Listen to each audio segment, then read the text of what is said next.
رسوله الكريم أما بعد فأعوذ بالله من الشيطان الرجيم بسم الله الرحمن الرحيم يا أيها الذين آمنوا كونوا قوامين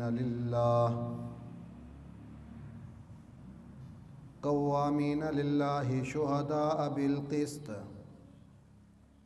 ولا يجرمنكم شنآن قوم على ألا تعدلوا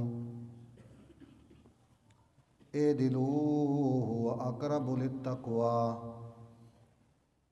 واتقوا الله إن الله خبير بما تعملون وعد الله الذين آمنوا وعملوا الصالحات لهم مغفرة وأجر عظيم سبحان ربك رب العزة عما يصفون وسلام على المرسلين والحمد لله رب العالمين اللهم صل على محمد وعلى آل محمد كما صليت على إبراهيم وعلى آل إبراهيم إنك حميد مجيد اللهم بارك على محمد وعلى آل محمد كما باركت على إبراهيم وعلى آل إبراهيم إنك حميد مجيد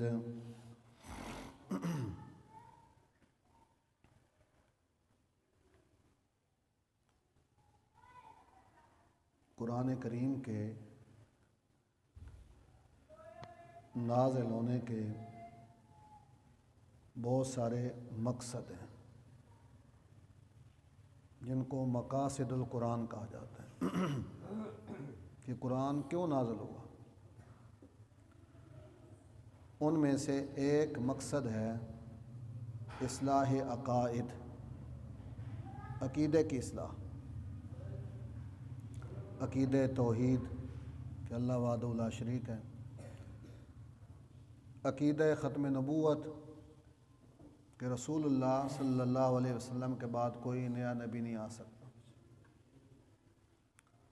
عقیدہ عظمت صحابہ کہ تمام صحابہ کو برحق سمجھنا، ان سے محبت رکھنا، یہ مومن ہونے کی علامت، اصلاح عقائد۔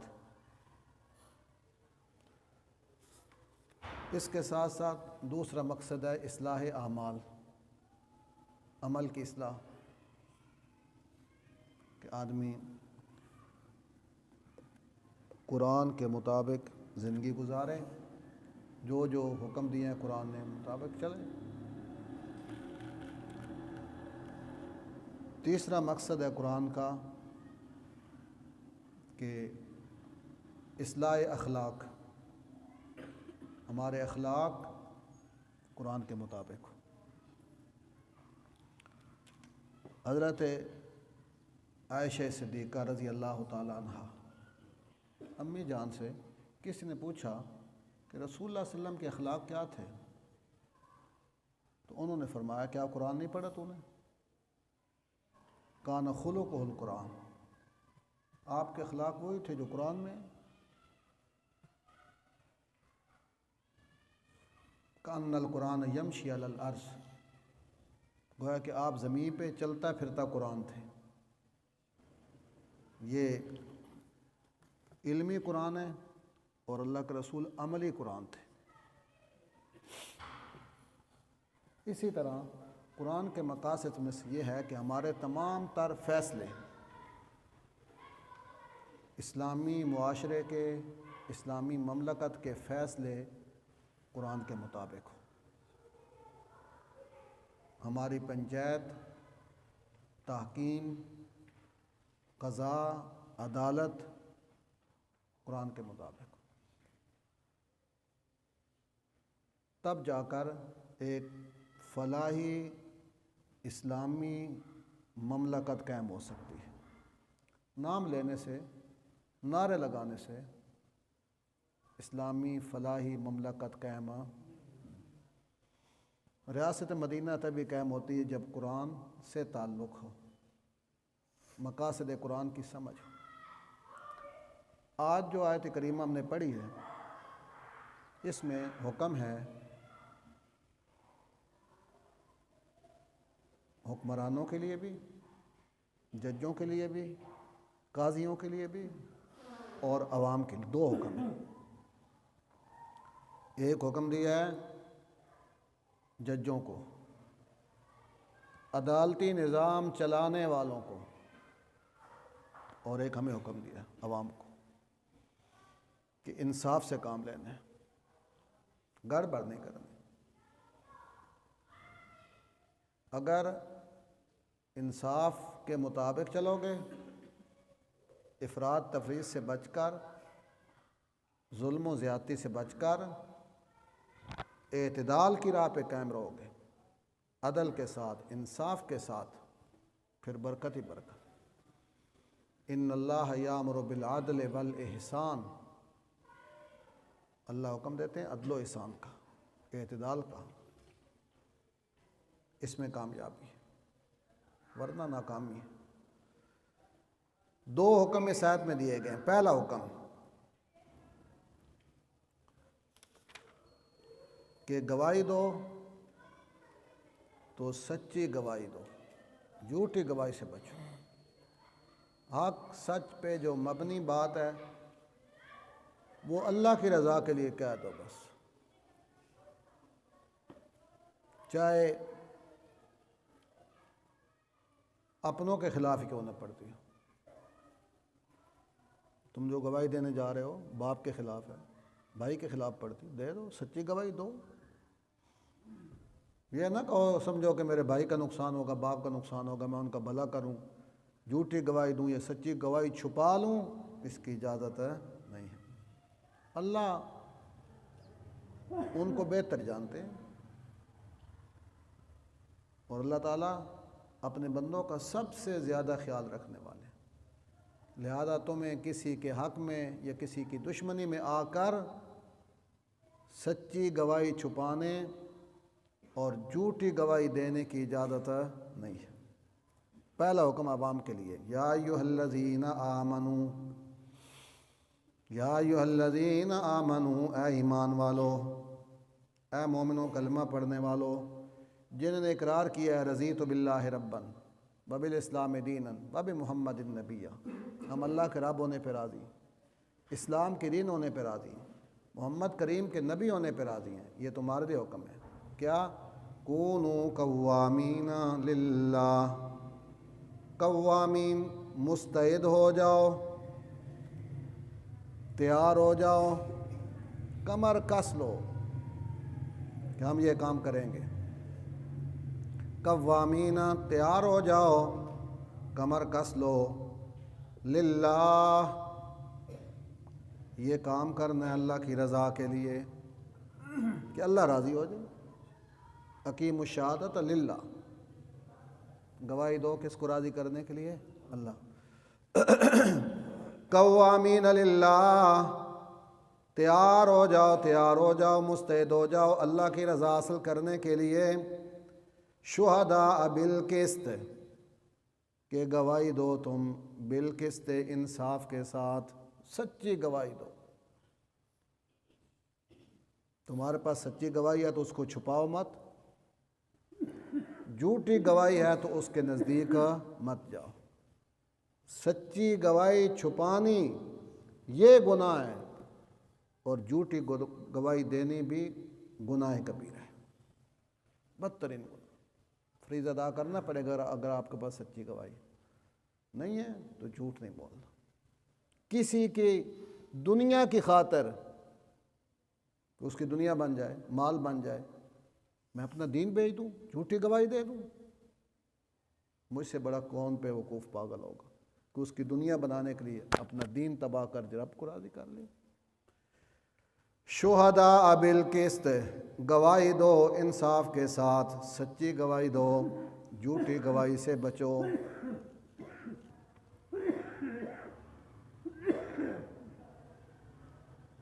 ایک دفعہ اللہ کے رسول نے فرمایا، آؤ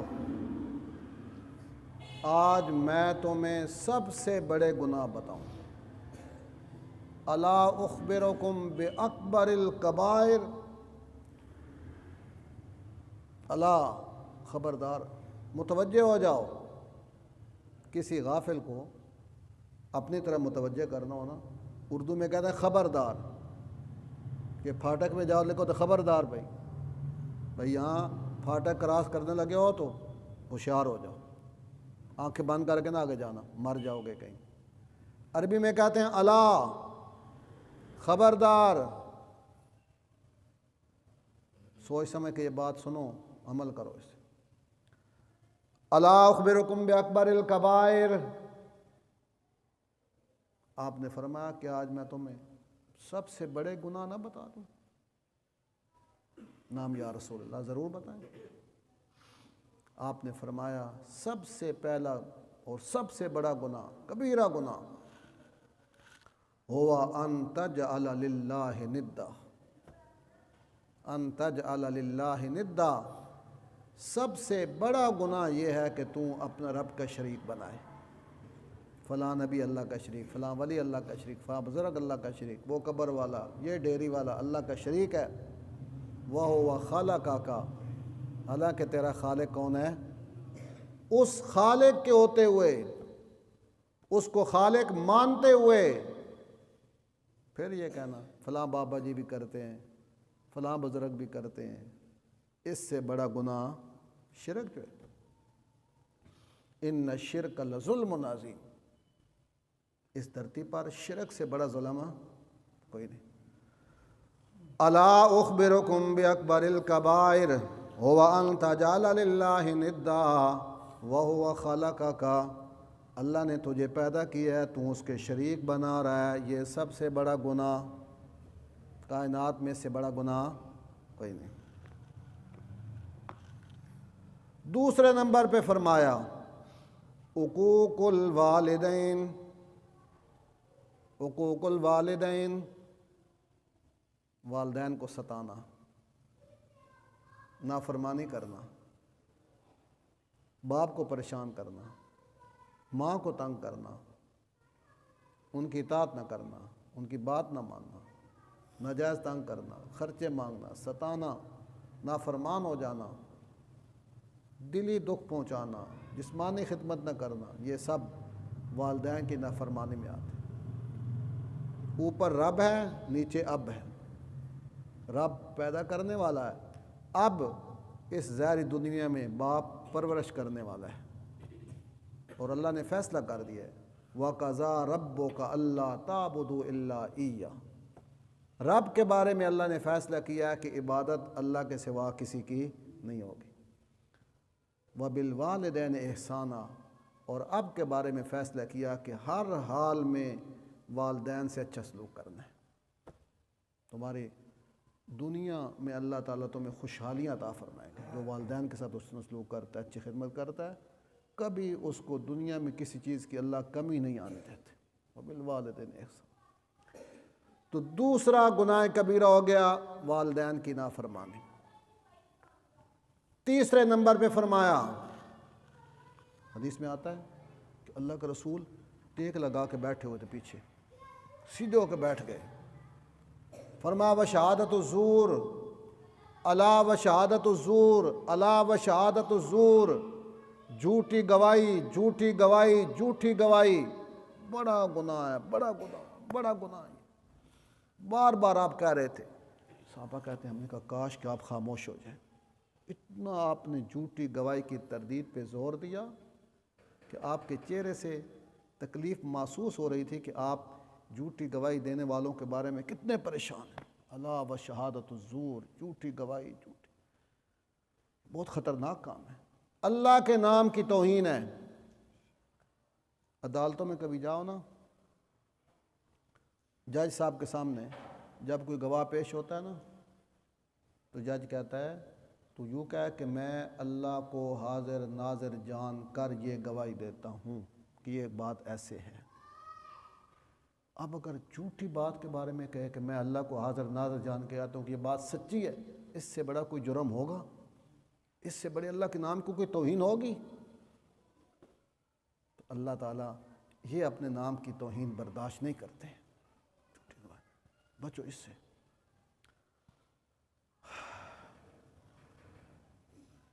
بلکہ اللہ کے رسول صلی اللہ علیہ وسلم نے تو کہیں ایسی جگہ پہ جہاں تھوڑی سی کسی کے ساتھ زیادتی ہو رہی ہو، وہاں بھی گواہ بننے سے انکار کر دے، بھئی میں تو ایسا گواہ نہیں بنتا۔ ایک صحابی ہیں، وہ اپنا واقعہ بیان کرتے ہیں، میرے والد کی 2 شادیاں تھیں، پہلی بیوی سے اولاد تھی، میں بھی اپنی والدہ سے یہاں پیدا ہوا، تو میری والدہ نے میرے ابا سے کہا یہ جو فلاں باغ ہے اس میرے بیٹے کو تحفہ دے دو، پہلی اولاد کو چھوڑو، جو مجھ سے بیٹا ہے اس کو یہ تحفہ دے دو۔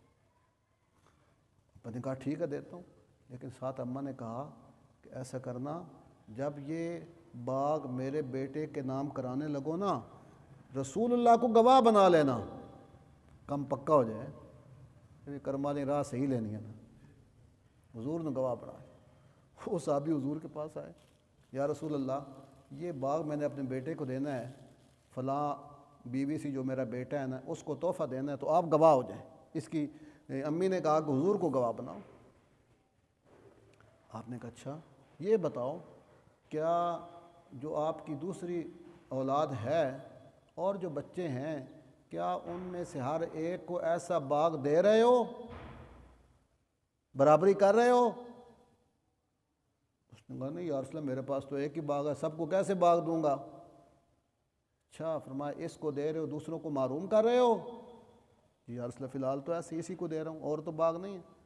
آپ نے فرمایا لا اشہد علی زور، لا اشہد علی زور، میں ایسی ظالمانہ چیز پر گواہ نہیں بن سکتا، میں جھوٹی بات کا گواہ نہیں بن سکتا، میں نہیں گواہ۔ اپنے بیٹے کو دے رہے تھے دوسروں کو محروم کر کے، زندگی میں ایک آدمی کا، لیکن آپ نے اس کو بھی ناانصافی قرار دیا، ظلم ہے، میں گواہ نہیں بن سکتا۔ تو بالکل جھوٹی گواہی دینا کتنا بڑا گناہ۔ آج ہمارا عدالتی نظام اسی جھوٹ پہ چل رہا ہے، جھوٹے کیس بنتے ہیں، وکیل لکھتے ہیں، عدالت میں پیش ہوتے ہیں، جھوٹے گواہ پیش ہوتے ہیں، اسی جھوٹی گواہی پر جھوٹے فیصلے بھی ہو رہے ہیں، جس سے ملک جن جھوٹے فیصلوں نے اور اس ظالمانہ نظام نے، اس کی نحوست نے ملک کو تباہ کر کے رکھ دیا۔ اس لیے فرمایا سے بچو، جھوٹیاں گواہی نہ دو۔ اپنوں کی محبت میں آ کے جھوٹی گواہی دینا یا دشمن کی دشمنی میں آ کے جھوٹی گواہی دینا، دونوں طرح جھوٹی گواہی دینے کی اجازت نہیں۔ مجھے بہت سے تجربات ہوئے ہیں، واسطہ پڑا ہے جھوٹی گواہیوں کا، لوگوں کو دیکھا ہے، سنا ہے، لیکن ایسے لوگوں کو میں نے ہمیشہ پریشان ہی دیکھا جو جھوٹیاں گواہیاں دیتے ہیں، ذلیل دیکھا، پریشان دیکھا۔ ایک آدمی کو میں جانتا ہوں، اب فوت ہو گیا ہے، روزانہ عدالت میں آتا تھا، روزانہ۔ بھئی کیوں روزانہ جاتا ہے یہ؟ ہم بھی پریشان تھے، یہ روزانہ عدالت میں جاتا ہے، اس کا کیس کوئی نہیں، فائل اس کے ہاتھ میں ہوتی تھی، جاتا تھا روزانہ عدالت۔ تو ایک وکیل صاحب نے بتایا کہ یہ عدالت میں آ کے کھڑا ہو جاتا ہے، لوگوں کو گواہ کی ضرورت ہوتی ہے، تو یہ کہتا ہے میں گواہ ہوں، 10,000 مجھے دے دو، جیسے گواہی دلانی مجھ سے دلوا لو۔ 10,000 میں ایمان بیچ دیتا ہے۔ تو اس کی زندگی بھی میں نے دیکھی، اس کی زندگی بھی انتہائی ہولناک زندگی تھی، پریشان کن زندگی، ساری زندگی اس نے ترس ترس کے زندگی، موت بھی ایسی اس کی آئی تھی کہ روزانہ اللہ کے نام کی توہین کرتا تھا، تو ایسی تڑپ تڑپ کر وہ دنیا سے چلا گیا۔ جو اللہ کے نام کی توہین کرتا ہے اس کی پھر تعظیم کیسے ہو سکتی ہے؟ اللہ ایسی 2 نمبریوں سے ہم سب کی حفاظت فرمائے۔ باقی اس کے ساتھ ساتھ ایک اور بات بھی سن لیں، گواہی صرف یہی گواہی نہیں کہ ہم پنچایت میں یا عدالت میں جھوٹی گواہی دیں، اور بھی جھوٹی گواہی کی صورتیں، مثلا طبی سرٹیفکیٹ بنانا۔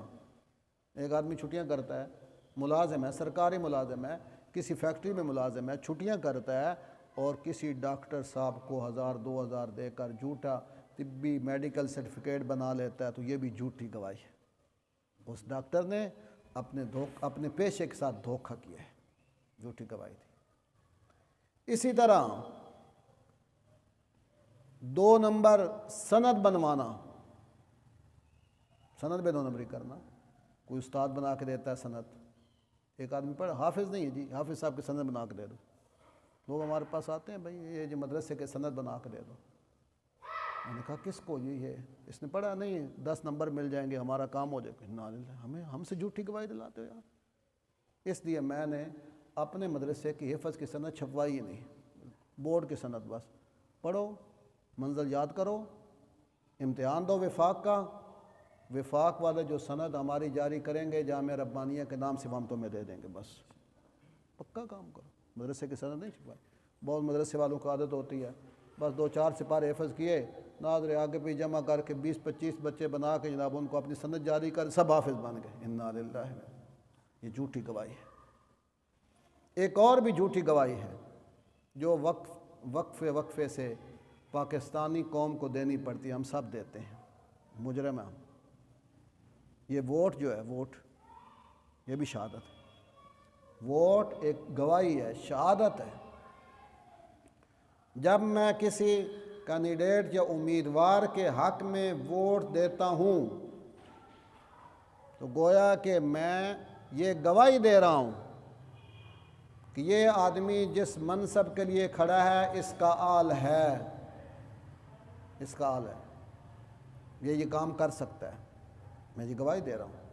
اب اگر خدا نخواستہ وہ آدمی اس کا آل نہیں، میں نے ذاتی تعلقات کی بنیاد پر برادری سے مجبور ہو کر، دوستوں سے مجبور ہو کر اس کے حق میں گواہی دی اور وہ کامیاب ہو گیا، اس کے بعد جو اس نے چوریاں کی، جو ٹھگیاں کی، جو 2 نمبریاں کی، اس میں میرا بھی حصہ ہوگا، میں نے اس کو اس منصب پہ کھڑا کیا۔ یہ جو ہمارا نظام تباہ و برباد ہے، چاہے قومی اسمبلی کا ہو، صوبائی اسمبلی کا ہو، مقامی بلدیاتی انتخابات ہوں، تباہی کیوں ہے؟ اس لیے کہ یہاں غریب آدمی تو انتخاب لڑ ہی نہیں سکتا ہے، پیسے والا لڑے گا، وہ پیسے لگائے گا، جیسے جیسے یہ انتخاب ہوتے ہیں اس کے مطابق پیسے لگتے ہیں، لاکھوں سے کم تو کوئی بھی نہیں، کروڑوں میں بات ہوتی ہے۔ جو آدمی انتخاب جیتنے کے لیے کروڑوں 4 کروڑ لگاتا ہے، 10 کروڑ لگاتا ہے، تو کیا خیال ہے کمائے گا نہیں؟ 10 کروڑ لگایا تو وہ 50 کروڑ کمائے گا۔ اس لیے کوئی صوفی صاحب، حاجی صاحب نہیں ہیں یہ کہ خاموش ہو کے بیٹھیں گے، بھائی جیسے آئے تھے ایسے چلے جائیں گے۔ کونسلر کا ہاتھ یہی بنے گا، اپنی گلی تو بنوا سی، اور کوئی بنے یا نہ بنے، اپنے پیٹ پہ ہاتھ مارتے ہیں، گواہی ہم سے لیتے ہیں، جھوٹ ہم سے بلواتے ہیں، دنیا اپنی بناتے ہیں، دین ہمارا تباہ کر دیتے ہیں۔ اس لیے فرمایا لوگوں شہداء بالقسط، سچی گواہی دو، جھوٹی گواہیاں نہ دو۔ اگلا حکم، وَلَا يَجْرِمَنَّكُمْ شَنَآنُ قَوْمٍ عَلَىٰ أَلَّا تَعْدِلُوا اعْدِلُوا هُوَ أَقْرَبُ لِلتَّقْوَىٰ۔ کبھی ایسا بھی ہوتا ہے ہمارے پاس کوئی فیصلہ آ گیا، 2 فریق آ گئے، ایک فریق اپنا ہے، تعلق والا ہے، دوسرا فریق مخالف ہے، دشمن ہے، تو ہم عدل و انصاف کی دھجیاں بکھیرتے ہوئے جو ہمارے اپنے لوگ ہیں، جن سے تعلق ہے یا جن کی سفارش آ گئی یا جن سے رشوت لے لی، ان کے حق میں فیصلہ کر دیں۔ جو پرائے تھے، دشمن تھے، ان کے خلاف چاہے وہ حق پارے کیوں نہ ہو، سچے ہوں، ان کے خلاف فیصلہ دے دیں۔ اس کو ظلم کہتے ہیں، زیادتی کہتے ہیں، منع کیا گیا۔ وَلَا يَجْرِمَنَّكُمْ، اور تمہیں آمادہ نہ کرے، لا یجرمنکم، تمہیں آمادہ نہ کرے، تیار نہ کرے، شنآن قوم، کسی قوم کی دشمنی، الا اللہ تعدلوا، اس بات کے کہ تم انصاف نہ کرو۔ دشمن ہے ہمارے، اس میں چنگا منڈ کر رکھو بھائی، دشمن جو ہے اڑا دو اس کو، آج سارے بدلے اس سے لو، اس کی اجازت نہیں۔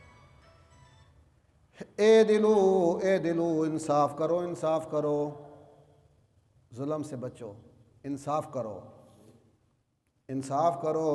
ہوا اقرب للتقویٰ، ہوا اقرب للتقویٰ، یہ انصاف کے مطابق چلنا، انصاف کے مطابق فیصلے کرنا، اقرب للتقویٰ، یہی بات تقویٰ کے زیادہ قریب ہے۔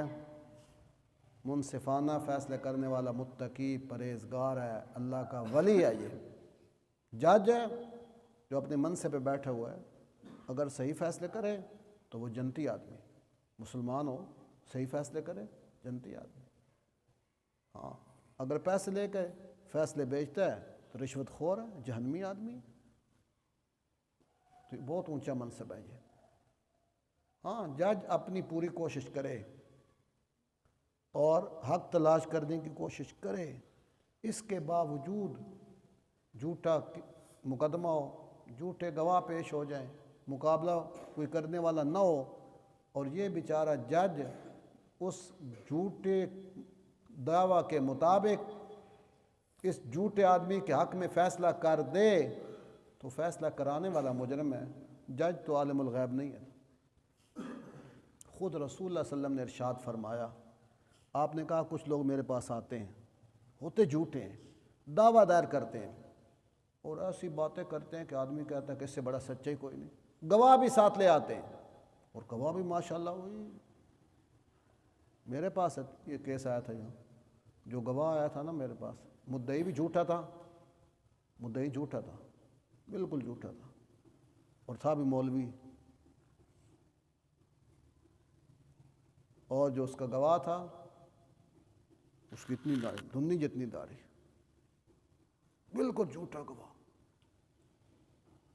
اور انہوں نے کہا ہم جھوٹے ہیں، مدعی نہیں کہا جھوٹے، آپ کو کہہ رہے ہیں ہم جھوٹے ہیں۔ انہوں نے اس جھوٹے کیس کی وجہ سے، اس جھوٹی گواہی کی وجہ سے ایک بے گناہ آدمی کو تھانے میں بند کروا دیا ہے۔ تو یہاں لے آجیے، آپ ہمارا فیصلہ کر دیں۔ میں نے کہا کیا فیصلہ کریں بھائی؟ تو ہم گئے، وہ بیچارے حوالات میں وہ دوسرا آدمی بند تھا جس کے اوپر جھوٹا کیس بنایا تھا، ہم نے اس سے بات کی، اس نے کہا جی جو کچھ بھی ہے، اصل بات یہ تھی کہ ان لوگوں نے مجھ سے 5 لاکھ روپے ادھار لیا تھا، جب میں نے ان سے واپس مانگا تو انہوں نے میرے اوپر جھوٹا کیس بنا دیا ہے۔ پیسے دینے کے بجائے الٹا انہوں نے کہا کہ ہم سے 5 لاکھ اس نے لیے انہوں نے، اور وہ اس بات کا ہمارے سامنے اقرار بھی کر چکے تھے، وہ مدعی تھے۔ اس نے کہا جی میں 5 لاکھ چھوڑتا ہوں، خدا کے لیے میری ان شکروں سے جان چھڑوا دو۔ گیا 5 لاکھ، غریب آدمی کیا کرے گا، کمزور۔ تو ہم نے کہا بھائی خدا کا خوف کرو، تم جھوٹے ہو۔ انہوں نے کہا جی جھوٹے ہیں، جو ساڈے ہاتھ پہ آ گیا، پولیس ساڈے نال، قانون ساڈے نال، اسی نے اشتہاری کروا کے پکڑوا لیا۔ تو انہوں جو بندہ ٹھیک ہے، ربڑ مارو ہر شہر۔ ایسے بھی ظلم، جھوٹے مدعی، جھوٹے گواہ، دنیا بنا رہے، آخرت تباہ کر رہے ہیں۔ اس لیے فرمایا لا یجرمنکم شنآن قوم علی الا تعدلوا، اعدلوا، انصاف کرو، انصاف کرو، هو اقرب للتقوی، یہ بات تقوی کے زیادہ قریب ہے۔ واتقوا اللہ، اللہ سے ڈرو، گناہ چھوڑ دو، جھوٹے کیس کر کے لوگوں کے جائیداد پہ قبضہ کرنا چھوڑ دو، لوگوں کے پیسوں پہ قبضہ کرنا چھوڑ دو۔ واتقوا اللہ، اللہ سے ڈرو۔ ان اللہ خبیر بما تعملون، اللہ تعالیٰ تمہارے اعمال سے پوری طرح باخبر ہیں۔ 2 عمل ہو گئے، 2 حکم ہو گئے، گواہی سچی دینی ہے، جھوٹی گواہی۔ اگر آپ کے پاس فیصلہ آ جائے تو فیصلہ کرنا ہے انصاف کے مطابق، غلط فیصلہ نہیں کرنا۔ جو یہ 2 کام کرے گا، سنیں، وعد اللہ الذین آمنوا، اللہ نے وعدہ کر لیا ایمان والوں سے، وعملوا الصالحات، اور ایسے اچھے عمل کرنے والوں سے، لہم مغفرہ، ان کے لیے بخشش ہے، اللہ ان کے گناہ معاف کریں گے، واجر عظیم، اور بڑا اجر ہے ان کے لیے۔ تو میرے بھائیو، ہم نے یہ سمجھ لیا ہے کہ دین صرف نماز کا نام ہے، بس حج کا نام ہے، عمرے کا نام ہے، باقی ہماری مرضی ہے، ہم جیسے کاروبار کریں، کاروبار میں 2 نمبری کریں، جیسے فیصلے کریں، جھوٹے فیصلے، جھوٹی گواہیاں، جو مرضی کرتے رہیں، بس نماز پڑھ لی تو حق ادا ہو گیا، بس باقی کوئی یہ بات غلط ہے۔ اسلام میں جیسے نماز ہے، ایسے ہی قرآن میں اور اسلام میں شریعت اور قرآن و سنت کے مطابق کاروبار کرنا بھی ہے، مارکیٹ بھی قرآن و سنت کے مطابق ہو، عدالتی نظام بھی قرآن و سنت کے مطابق ہو، پھر اللہ کی مدد آتی ہے، اللہ کی طرف سے برکتیں شامل حال ہوتی ہیں۔